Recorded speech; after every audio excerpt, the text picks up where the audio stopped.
there is a war going on of ideology, and if American Israel doesn't acknowledge that, then we're losing the battle. But ladies and gentlemen, I want to introduce you a very special guest and a heart connection of mine, Rabbi Pinchas Allouche from Scottsdale, Arizona, a huge part of Israel Appreciation Day, our spiritual rudder. Rabbi Allouche, it is indeed my pleasure to welcome you of the people. Thank you so much. It's such a pleasure being with you, both of you. Yeah, thank you. Thank you. Well, everyone always likes Ericka better. That's okay. I was going to say a little more with Ericka, but with you too, Robert. It's great to be I'm an acquired taste. What can I tell you? It's just one of those No, things. that's not true. I love it. I love it. So I want to start, so Rabbi, you have been so vocal and so outspoken in defense of Israel and the rising anti-Semitism here, but I want to start with something a little different. I referenced Hillel Fold, who are friends of both of ours, that basically said that, it's a war of ideologies that's going on. It's not just about anti-Semitism. And I know you've spoken to that. But my question is this. Is there a fundamental incompatibility of values between Islam and Judeo-Christian values upon which the West was founded? Good question. It's a great question. There are some fundamental differences, but I do think that there are also many common points. In fact, if you look at history, Jews and Muslims got along for many centuries. And I think that we got along because we do have some common values, like the belief in one God, like the many prayers we have per day. Muslims have 5, we have 3. Even some of the food is very much alike. So we do have many commonalities, but there are fundamental differences, especially with sects of Islam that have not only become extreme, have become, I would say, insane and maybe even dangerous. And that makes sense. That. I'm glad that you talked about the common overlap and obviously the common ancestry from the offspring of Abraham, right? So, I mean, obviously there's a common lineage as well. So one of the reasons I wanted to bring this up is there is a Gallup poll out that maybe you've seen, and it's recent, I think it was last week, that basically says that support for Israel in this country is for the first time below 50%. And the problem with that is not just the numbers, is that it's trending in that direction. And support for the Palestinians or Hamas or our two-state solution, while it's only 35%, give or take, is also an all-time high. How did we get here? Right? I mean, how did we get to this place in America? I mean, Israel is a related conversation, but slightly different, which I want to get to in a second. But how did America get to this place?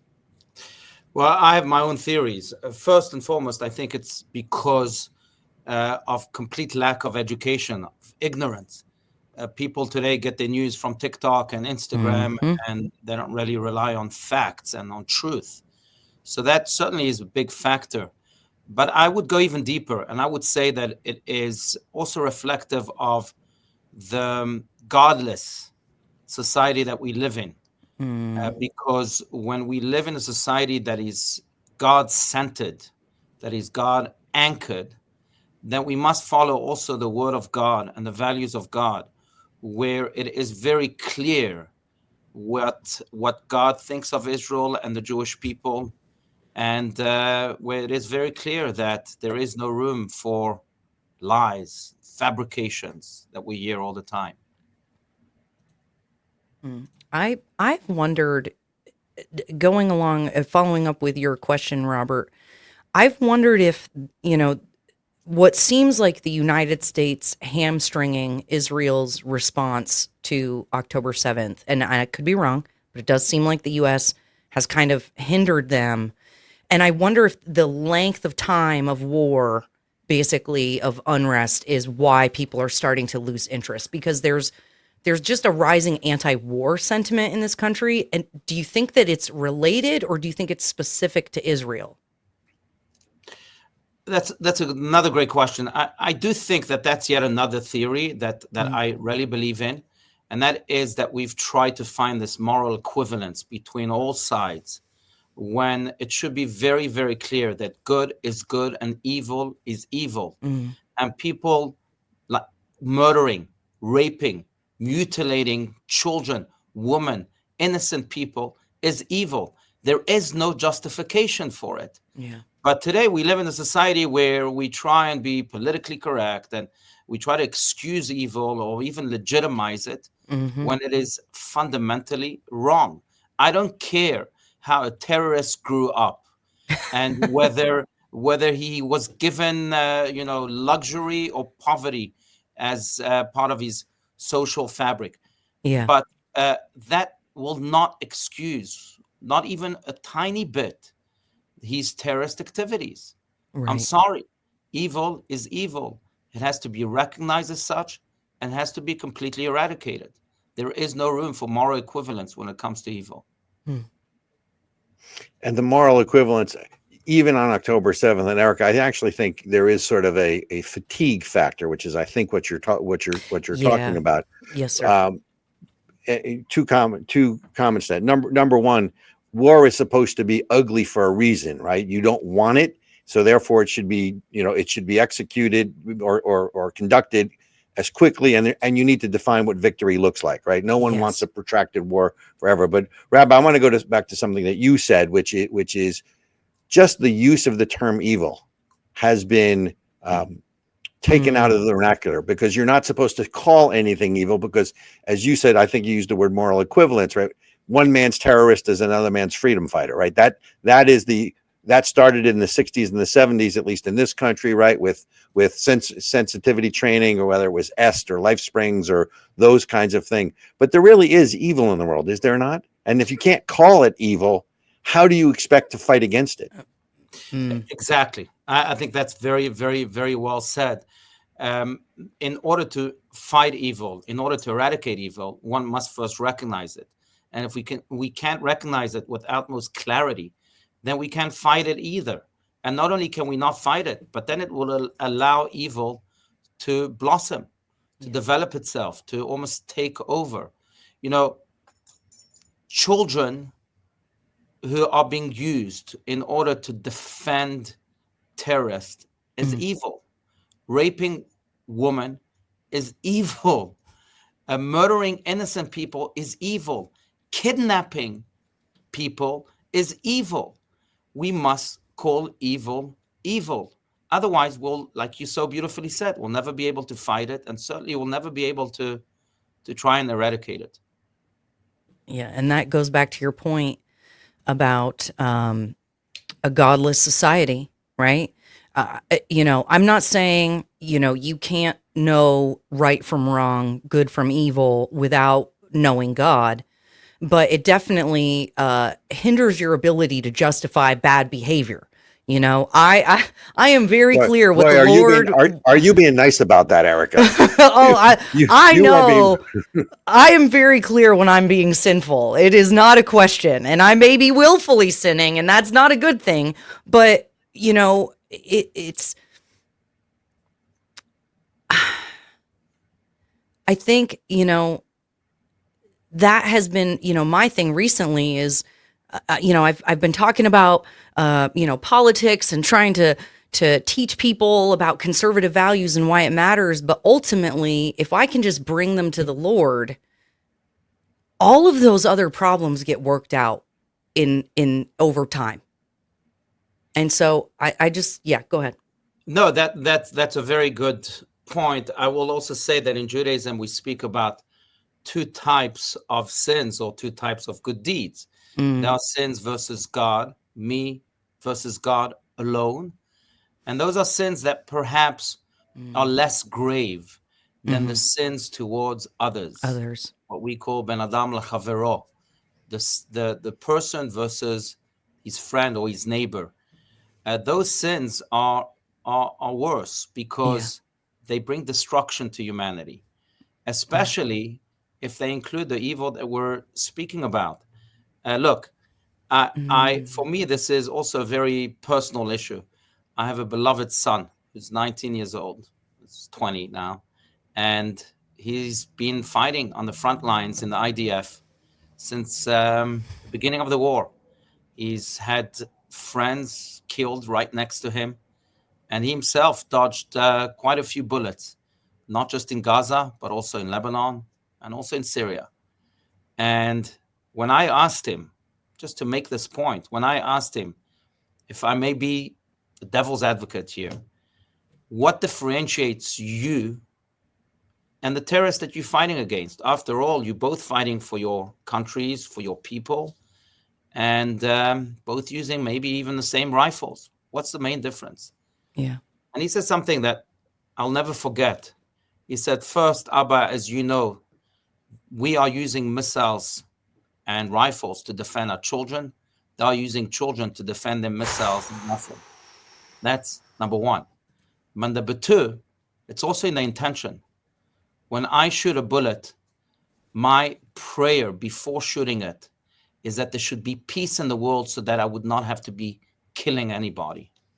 When they shoot a bullet, their prayer is, how many people can I please God kill? Let me bring as much destruction as possible. And I think that says it all. That really says it all.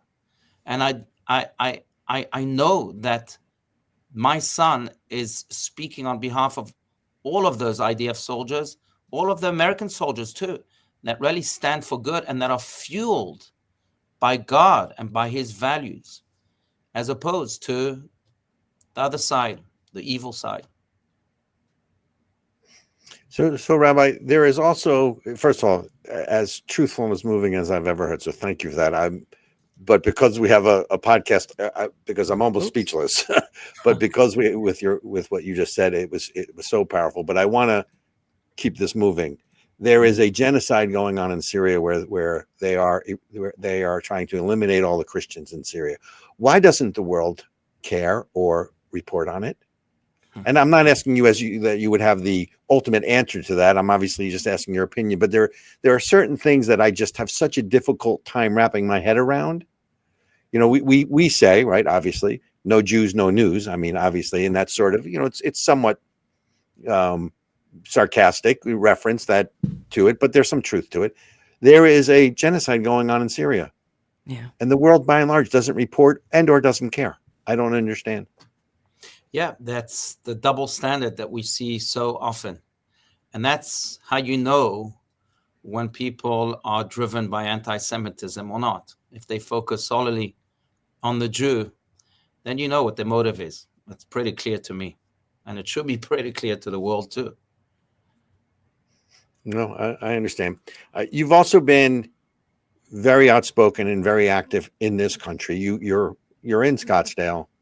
I know that you recently addressed the Arizona legislature about a bill that they put forward. Right? What was in that bill, and what's the outcome of the bill? Has it been voted on? Because it really has to be state by state. The federal government, you cannot. Well, first of all, legislation will only go so far, but the legislation also has to be state level, because federal level is impossible to enforce, and moving hearts and minds is state by state.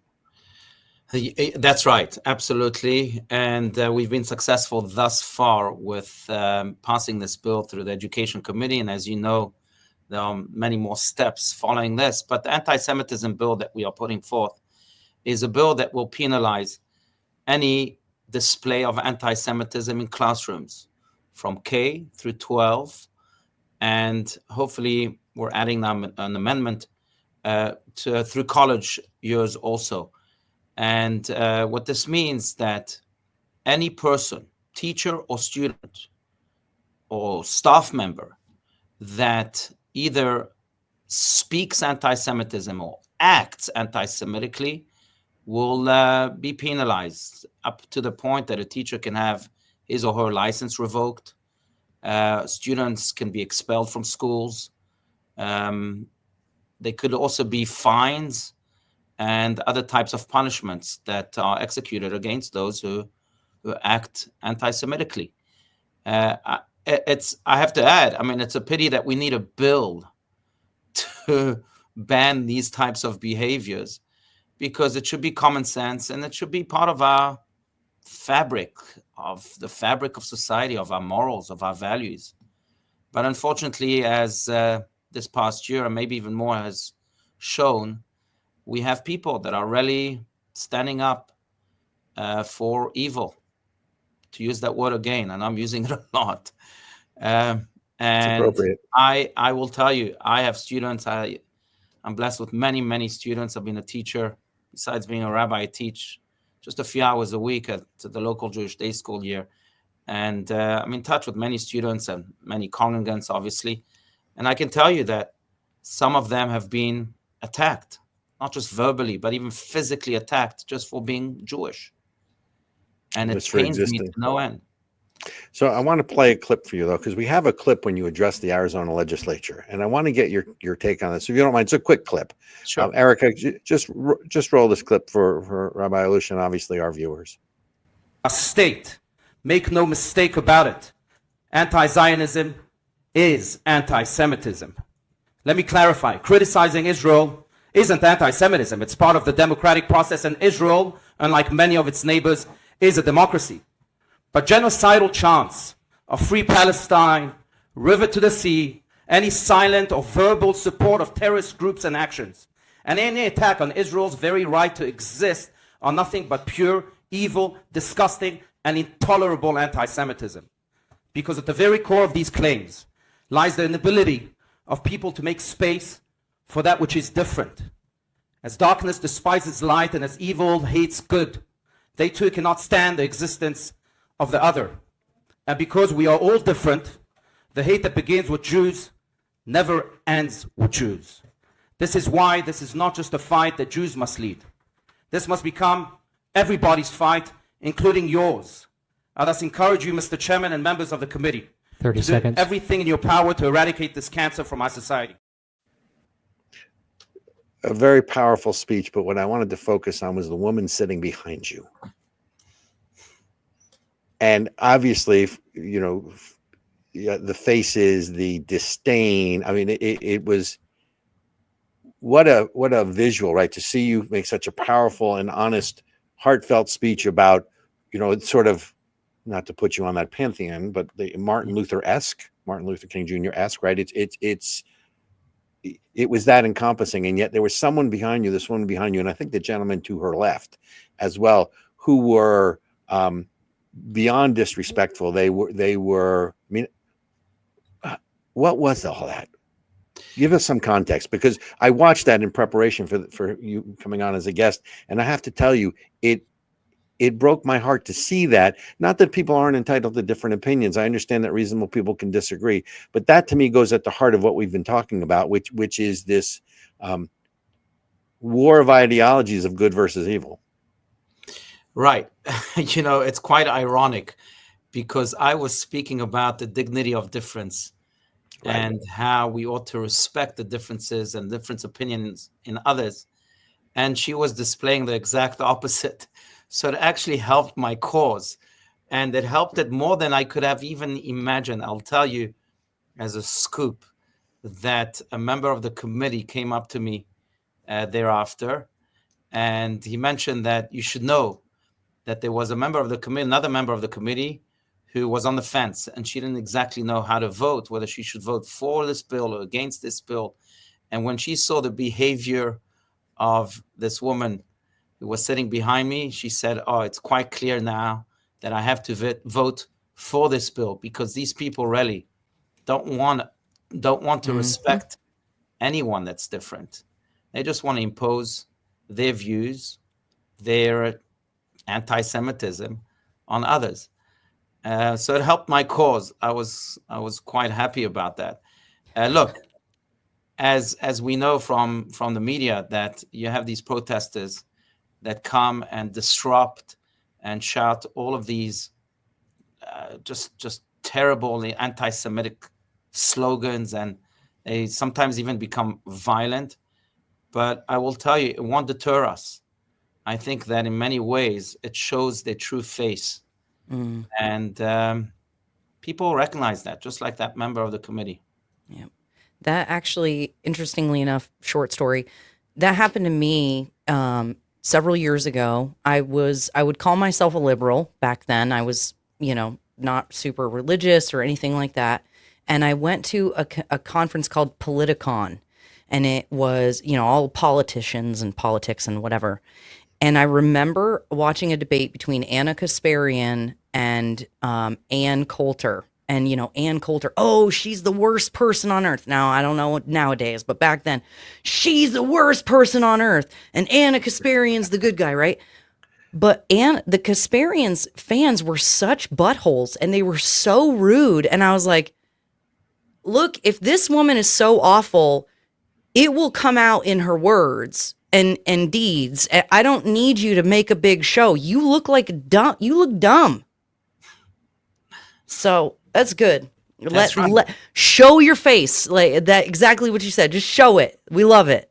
Let everybody see it. You mean like take off the mask, like I said in the monologue? Yes. Yeah, show you. I mean, if your Yes. cause is righteous, then why are you hiding? Show your face. That's right. Yes. That's right. Yes. I agree. Rabbi, last question. I know your time is limited.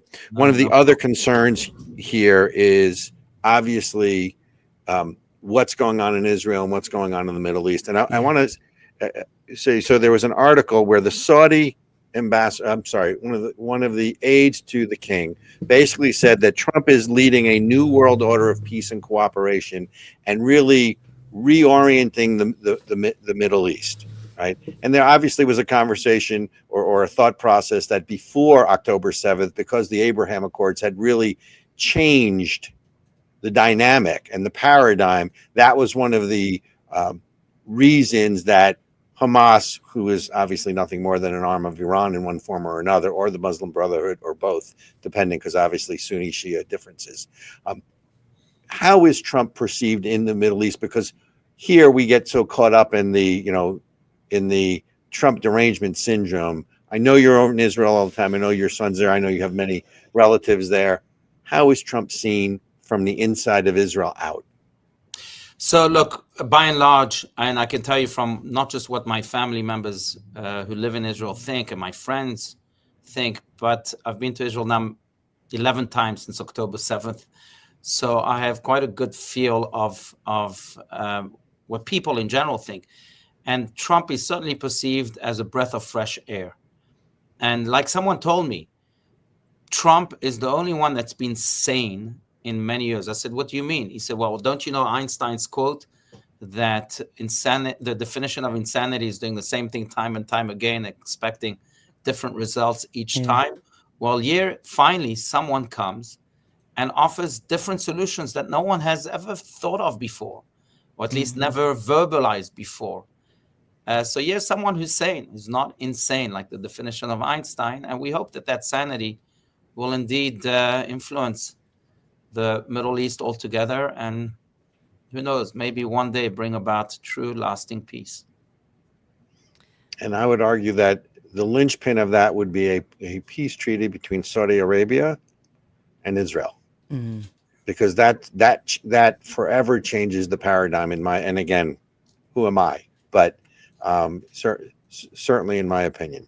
Yes. Rabbi, I want to thank you for joining us. For our listeners, where can they find you? Where can they find you on social media? How can they get in touch with you? I know you're not into self-promotion, but that's all we do here is self-promote. So, well, I wish, first of all, that more and more people like you would promote themselves. It would spread the light in the world. So please do continue to promote yourselves too. But since you asked me, I can be found on Instagram at Rabbi Allouche, on Facebook, on LinkedIn. I have a podcast too, Apple Podcast, on Spotify and other places. And what's the podcast called? It's called the Rabbi Allouche Podcast. Oh, well, that's an easy one. Oh, that's easy. Yes. And obviously, if any of your listeners ever comes to Scottsdale, to Arizona altogether, you're more than welcome to our congregation to even spend a Shabbat dinner with us and experience the beauty of Judaism too. And I mean it. I'm going to take you up on that, just Please so do, you Ericka. know. Please. Yeah, I'm definitely taking it. We come to Arizona at least once a year, so good. We'll see you this winter. Excellent. Really, we look forward. I really mean it. Excellent. All right, everybody, if you are watching, thank you for joining us thus far. Stay tuned. We're going to have some fun videos to react to of the news that we've seen this week. So go ahead, like this video, subscribe to the channel that you're watching on, share this with your friends because obviously, right, they need to know about stuff that matters. So don't be shy. Share it.